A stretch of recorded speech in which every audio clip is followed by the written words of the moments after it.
देश में सीएए लागू होने से उत्तर बंगाल का मतुआ समाज में भारी खुशी।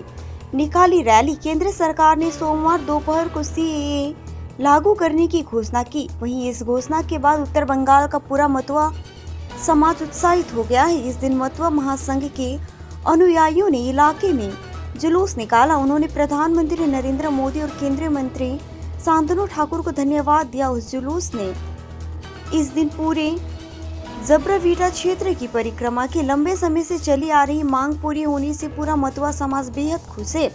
मतुआ महासंघ के सदस्यों ने आगामी लोकसभा चुनावों के अलावा प्रधानमंत्री नरेंद्र मोदी और भाजपा को आजीवन समर्थन देने का वादा किया है।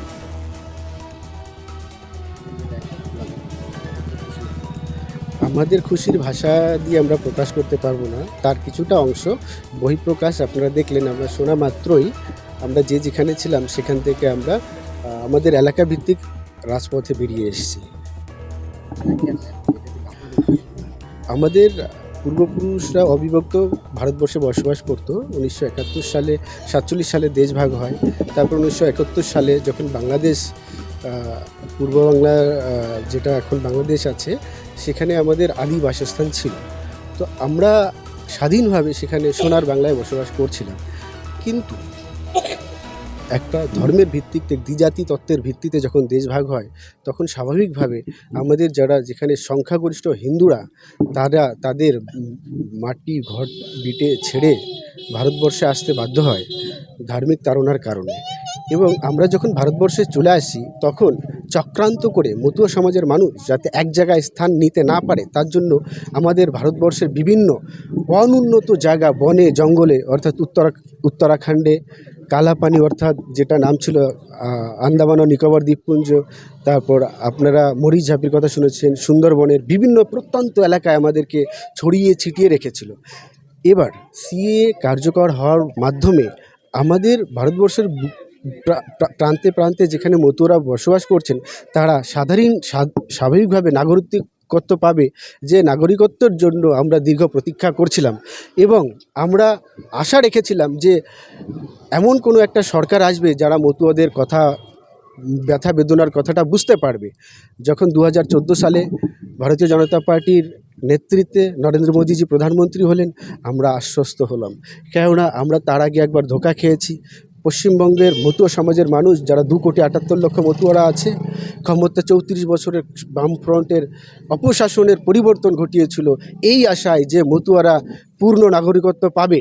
কিন্তু আমরা কি দেখলাম, 2011 সালে যখন দিদি ক্ষমতায় আসলেন তিনি নাগরিকত্ব নিয়ে কোনো উচ্চবাচ্য করছেন না, বরং সিএএ এর বিরোধিতা করছেন। তার জন্যই আমরা কেন্দ্রীয় সরকার অর্থাৎ ভারতীয় জনতা পার্টির পক্ষে উত্তরবঙ্গ তথা পশ্চিমবঙ্গের মতুয়ারা দুহাত ভরে তাদের ভোটদান করেছেন এবং যে বিশ্বাসটা ছিল সেই বিশ্বাসটা প্রতি পূর্ণ মর্যাদা রেখেছেন।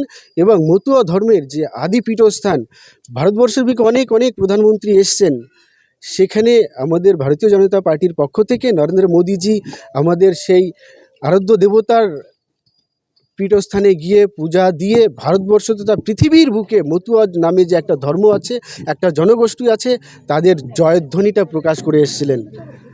আমরা তার জন্য তথা আজকে সিএএ কার্যকর হওয়ার জন্য আমরা চিরকৃতজ্ঞ থাকব এবং আমরা আগামী দিনেও এই সরকারের সঙ্গে থাকব বলেও আপনাদের কাছে ইচ্ছা প্রকাশ করছি। আমরা আজকে 40 বছর থেকে আমরা এই বাংলাদেশ থেকে আমার বাবা এবং ঠাকুরদাদা তেনারা এসেছিলেন। কিন্তু এই 40 বছরে যতবার আমাদের মুখ্যমন্ত্রী এসেছে, যতবার আমাদের প্রধানমন্ত্রী এসেছে, কিন্তু এই মতুয়া এবং পূর্ব বাংলার থেকে যে আমরা এই একটা জাতিগোষ্ঠী এসেছিলাম তাদেরকে প্রত্যেকবার শুধু ব্যবহার করেছে আমাদেরকে। কোনোবার আমাদেরকে আশ্বাস দিয়েছে ভোটের আগে হবে, কোনোবার বলেছে ভোটের পরে হবে, কিন্তু কেউ আমাদের পিছনে এসে দাঁড়িয়ে বলে নাই যে ভাই তোদেরকে আজকে আমরা করে দিব। কিন্তু আমাদের অল ইন্ডিয়া মতুয়া মিশনের যে সংঘাধিপতি শান্তনু ঠাকুর, তার কৃপায় এবং তার প্রচেষ্টায় আজকে আমাদের সেন্ট্রালে এই বার্তা পৌঁছিয়েছে। তাই নরেন্দ্র মোদী আমাদের যেদিন ঠাকুরনগরে এসে দাঁড়িয়েছিলেন, গৃহমন্ত্রী অমিত শাহ দাঁড়িয়ে যেদিন আমাদের এই ঠাকুরের জয়ধ্বনি দিয়েছিলেন, সেই দিন বিশ্বর কাছে আমরা যে বাংলাদেশ থেকে প্রতারণা হয়েছিলাম সেই মানুষটা আমাদেরকে চিনিয়ে দিল। কে? অমিত সাহা। কেন? মতুয়া বলেও যে একটা গোষ্ঠী আছে তাকে পরিচয় করিয়ে দিয়েছিল, সে আমাদের অমিত শাহ। এবং আমরা এই ঋণ অমিত শাহজির এবং নরেন্দ্র মোদীজির ঋণ আমরা জীবনে কোনো দিন শোধ করতে পারবো না।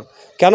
আমার যে পরবর্তী জেনারেশন আসবে, আমার ছেলে এবং আমার নাতি, তারা যে বলতে পারবে যে আমি এই দেশের নাগরিক, এই জন্য আমরা নিশ্চিন্ত হয়ে গেলাম। হ্যাঁ, এরপরে যদি আমরা মরেও যাই তাতে আমাদের কোনো দুঃখ নেই। আসন্ন লোকসভা নির্বাচনে নরেন্দ্র মোদী সেন্ট্রালে আছে, উনি থাকবে। নরেন্দ্র মোদী যতদিন আছে, নরেন্দ্র মোদীর পার্টি যতদিন আছে, আমরা যতদিন আছি ততদিন নরেন্দ্র মোদী সেন্ট্রালে থাকবে। এটা মতুয়াদের কাছ থেকে গর্ব করে বলতে পারি আমরা।